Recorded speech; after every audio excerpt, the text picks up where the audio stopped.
Hi, everyone. This is Global Podcast, your window to the world. Breaking news, big ideas, your global hangout for what's happening now, and bold conversations. Wherever you are, we're bringing it to you. Let's get started. Welcome to the deep dive. So you flagged something really significant for us this week. The rising tensions, between the United States and Iran. Our goal here in this deep dive is to really try and understand the core developments, get a clear picture of where the key players, that's the U.S., Iran, and importantly, Russia, actually stand, and maybe unpack the potential wider consequences. Right. We're looking at a collection of recent news excerpts, analysis you've shared, focusing on some pretty direct statements and actions, actually. Yeah, and what jumps out right away, I think, is this central point of friction. The U.S. talking about potential military strikes against Iran. And Russia hitting back with, well, very strong condemnation. That's right. And from the get-go, the intensity of Russia's reaction is notable, isn't it? Their condemnation of these U.S. threats isn't really, wrapped in diplomatic language. It's described pretty clearly as unacceptable. Exactly. We see Deputy Foreign Minister Sergei Ryabkov explicitly warning that military intervention could ignite a much larger conflict across the Middle East. He calls it having disastrous repercussions for, well, the whole region's stability. Okay, so these disastrous repercussions. What specific worries are the sources highlighting for Russia? What makes them so concerned about this particular path? Well, a primary concern for Russia, and the information you gave us makes this clear, is the potential for strikes against Iran's nuclear infrastructure. Ah, okay, the nuclear sites. Right. They state very plainly that such an action could lead to, and this is their phrase, irreversible global consequences. Global sounds serious. And when they use that term global, it doesn't seem like hyperbole. The material points to potential environmental crises, from attacks on nuclear facilities, right, and also a kind of cascading geopolitical instability that could empower non-state actors. Suggests a long-term destabilizing impact way beyond just the immediate fight zone. And it wasn't just Ryabkov sounding the alarm, was it? Maria Zakharova also weighed in, specifically about external threats being made while negotiations might still be on the table, sort of. What was her point? Yeah, exactly. Zakharova's statement, it really underscores Russia's belief that any external threats issued during a negotiation process are, quote, illegal and intolerable. This highlights a fundamental disagreement with the U.S. approach, which Russia seems to see as a kind of coercion, something that undermines any real chance for diplomatic progress. Now, the info you sent also suggests that Russia doesn't necessarily buy the standard Western line on Iran's nuclear program. What's their take on Tehran's activities there? The material suggests, that Russia thinks Western nations are kind of exaggerating the claims around Iran's nuclear activities. Okay. Their assessment, based on the information they have, is that Tehran's work in this area is consistent with developing civilian energy capabilities. Civilian energy. And stays within the bounds of international law. This difference in perspective is obviously a critical factor shaping these contrasting responses we're seeing from Moscow and Washington. This brings us to something kind of interesting. The deep dive information mentions a comprehensive strategic partnership agreement signed between Russia and Iran. That sounds pretty big. What exactly does this agreement involve, and, how might it be affecting things right now? Yeah, that agreement signed back in January 2025, it's definitely a key piece of the puzzle here.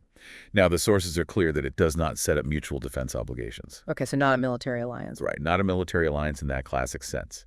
But it does strongly signal a deepening of economic ties, like energy cooperation, maybe arms sales, and also closer political alignment between Moscow and Tehran. The developing partnership probably makes Iran feel a bit more assertive, and it gives Russia a stronger strategic foothold in the Middle East. It definitely adds another layer of complexity to how the U.S. has to calculate things. Okay, so we've got Russia firmly opposed to the U.S. approach. Let's shift gears now and look at the United States' actions and the rhetoric coming out of Washington. The sources you gave us highlight some pretty strong statements from President Trump. Can you walk us through those? Sure. President Trump's statements, as reported in the material, have been, characteristically forceful. He reportedly warned Iran of, quote, bombing like never seen before if they don't agree to negotiate a new nuclear deal. And apparently within a 2-month time frame, he said. Wow. 2 months. That's soon. Yeah, and he also brought back the idea of secondary tariffs on countries that keep trading with Iran. Right. Economic pressure, too. Exactly. This mix of direct military threat and economic sanctions seems to be the core of the U.S. strategy, trying to force Iran back to the negotiating table, but on Washington's terms. And it's not just the talk, is it? The sources detail a notable increase in U.S. military assets being deployed to the region. What kind of hardware are we actually talking about here? Yeah, the buildup is substantial. The information specifically mentions deploying strategic bombers, like B-2 stealth aircraft, Stealth bombers. Okay. advanced missile defense systems, and a significant jump in the number of warplanes based at Diego Garcia. Diego Garcia. Why is that significant? Well, the material emphasizes its strategic importance. It's a key launchpad for operations in the region, suggests it could be a forward base if, military action gets ordered. And we also have confirmation from Defense Secretary Hegseth about more deployments, right? What did he add? Yes. Secretary Hegseth confirmed deploying carrier strike groups and extra aerial squadrons to the Middle East. Carrier groups, too. Yeah. It further beefs up the U.S. military posture there and sends a pretty clear message of readiness and intent. Not just to Iran, but probably to others watching, too.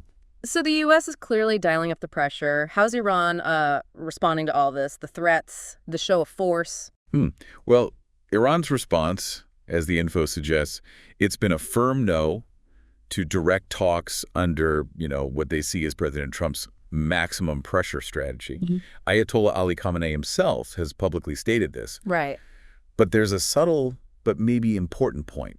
He has indicated a willingness to engage in indirect talks, maybe with Oman helping out. Oh, interesting. So not direct talks under pressure, but maybe indirect ones. Exactly. It suggests that while Tehran's resisting direct engagement under duress, they haven't completely slammed the door on diplomacy, just, on their own terms and through intermediaries. But it's not solely about diplomatic moves, is it? There's also a pretty clear warning coming from Tehran about potential retaliation. Precisely. A high-ranking Iranian official, according to the sources, explicitly warned that any attack on their nuclear facilities would trigger a swift and forceful retaliatory response. Against? Targeting U.S. forces stationed throughout the region. Right. Okay, so that really ups the ante. It significantly raises the stakes, yeah. Underscores the potential for a rapid, dangerous escalation if military action were actually started. And on the military side, Iran isn't just talking either. The sources describe some pretty significant actions they've taken. Indeed. Iran's been actively showing off its military capabilities. This includes doing joint naval exercises with both Russia and China in the Persian Gulf. The joint drills. Symbolic. Very symbolic, yeah. Suggests a degree of international support, or at least alignment. And they've also unveiled these underground missile storage facilities, tested long-range missiles. Long range, capable of hitting. They insert these missiles can strike U.S.-aligned targets globally. Plus, Tehran views the increased U.S. military presence as a direct, immediate threat. There are even reports, mind you, suggesting they've considered preemptive strikes against Diego Garcia if they think a U.S. attack is coming. Wow, preemptive strikes. That's incredibly volatile. Really underscores how precarious things are. Okay, this paints a really troubling picture. Let's step back for a second and think about the broader geopolitical implications here. What are some of the wider fallouts we might see if this keeps getting worse? Well, the most immediate, biggest consequence is just the sharply increased risk of miscalculation. With both sides using assertive language, making visible military moves, the chance of a misunderstanding or some unintended incident spiraling out of control into open conflict involving the U.S., Iran, their allies, it's alarmingly high. Yeah. And Russia's warnings about, further destabilizing the already volatile Middle East, disrupting critical oil supplies, making humanitarian crises even worse. Yeah. They all point to this very real danger. And the potential hit to the global economy, especially with oil prices and supply, that could be huge. Absolutely huge. Any military action hitting Iran's oil production or messing with shipping in the Strait of Hormuz, which is, a massive choke point for global oil transit, could have severe, far-reaching effects on energy markets worldwide. Which countries would be hit hardest? Countries really dependent on Gulf oil exports would be particularly vulnerable. Could lead to major economic instability, price shocks globally. The information you provided also briefly mentions the possible role Israel might be playing in all this. What do the sources suggest there? Yeah, the analysis suggests that Israel might see these heightened tensions as maybe an opportunity, a chance to encourage a more confrontational U.S. policy towards Iran. Why would they do that? Well, the thinking is, Israel sees Iran's growing regional influence and its nuclear program as major security threats. So they might believe this moment offers a chance to weaken Tehran's capabilities and its regional standing. Okay, so another layer of complexity. Definitely. It adds another layer, yeah. The strategic interests and potential moves of other key regional players are clearly tangled up in this direct U.S.-Iran dynamic. So as we kind of wrap up this deep dive, what's the main takeaway from all the information we've gone through? What's the bottom line understanding we should have of this very delicate situation? I think the central takeaway is just how extremely fragile things are right now. Russia's strong condemnation of U.S. threats, their warnings about catastrophic consequences.